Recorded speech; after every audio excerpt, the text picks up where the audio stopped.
Breaking news. 132 people were found dead in the Cotton Club with only one survivor. Famous jazz musician Duke Ellington was found dead with no visible body wounds, as well as the other 131 people found scattered throughout the bar. NYPD is still trying to figure out who or what could have caused this massacre. The one survivor of the incident, named Troy Velez, was enjoying his night at the Cotton Club last night, but things took a turn. He will be interviewed shortly by the NYPD.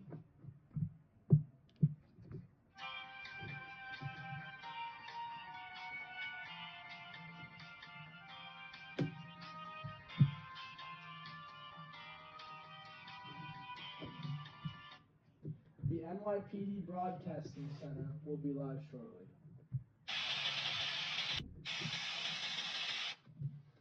What were your plans during the night of the incident? I was driving my Breezer to pick up my dame, and I'll tell you, she was one doll. Then we were off to the speakeasy to have a good time. Okay, what happened at the joint that night? Well, honestly, I was getting some neck from an ossified malt, and I just passed out. Well then, where were you when you woke up?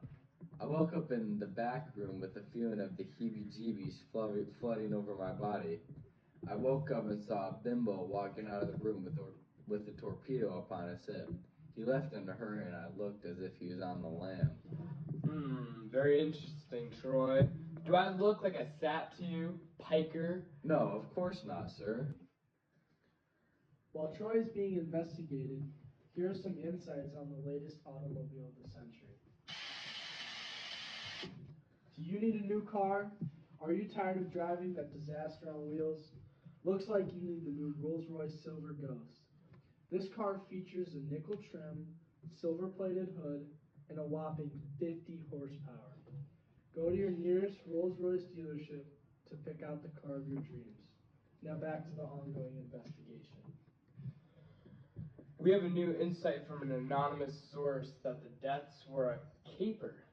I told you, sir, it wasn't me. It was another man, and I could tell you for a small price. Is that a bribe, Mr. Velez? I mean, it is if you want it to be. Okay. The bull will give you a small reward if you tell us everything you know. Okay, he goes by the name of Antonio. Let us play a quick song while these detectives analyze their new lead.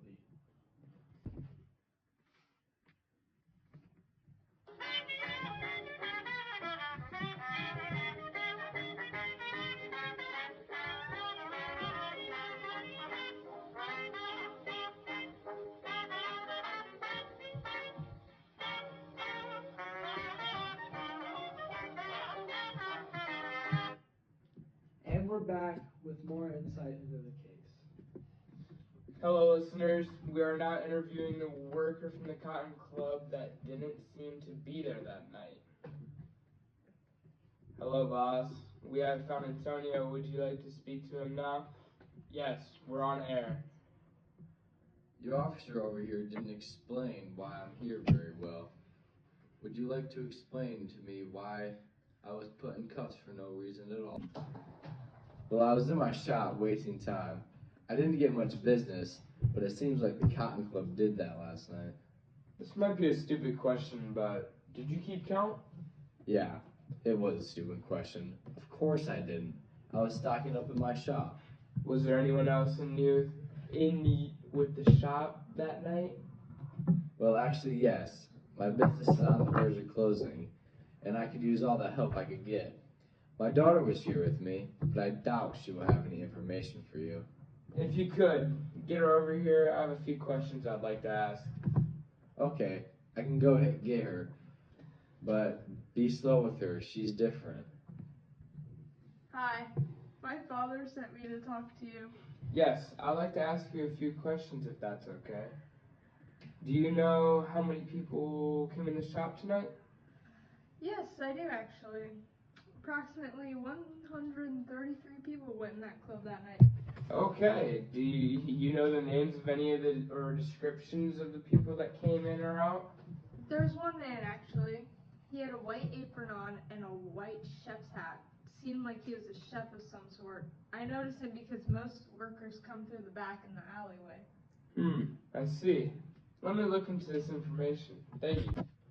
New autopsy reports of the body show that all the people died in the Cotton Club died from a chemical or drug altering process. The harsh chemical ingredients to make the poison that was used in the attacks could have only been purchased from a local drugstore a few streets down from the Cotton Club. Now we are going to be interviewing the drugstore manager. I clearly remember working that night, but someone buying a specific list of ingredients for my store, now that's a hard question to ask a working man. I saw a frail man who looked squeamish and clicked to what he was purchasing. I didn't check what it was because most of the things he purchased were over the counter.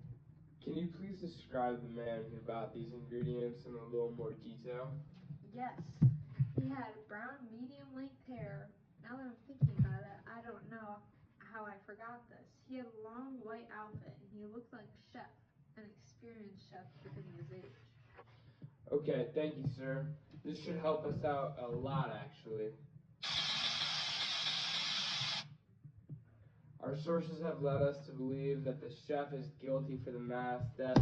Our deputy units are on the way to pinch him, and we will be giving our updates in the meantime. The main suspect in the Cotton Club mass murdering was found dead in his New York apartment this afternoon with a fatal gunshot wound to the head that was self-inflicted. The paper trail ends here, and the catastrophic events from that night will be held to heart. If you have any other leads or hints in this case, please visit the NYPD station. Thank you and good night.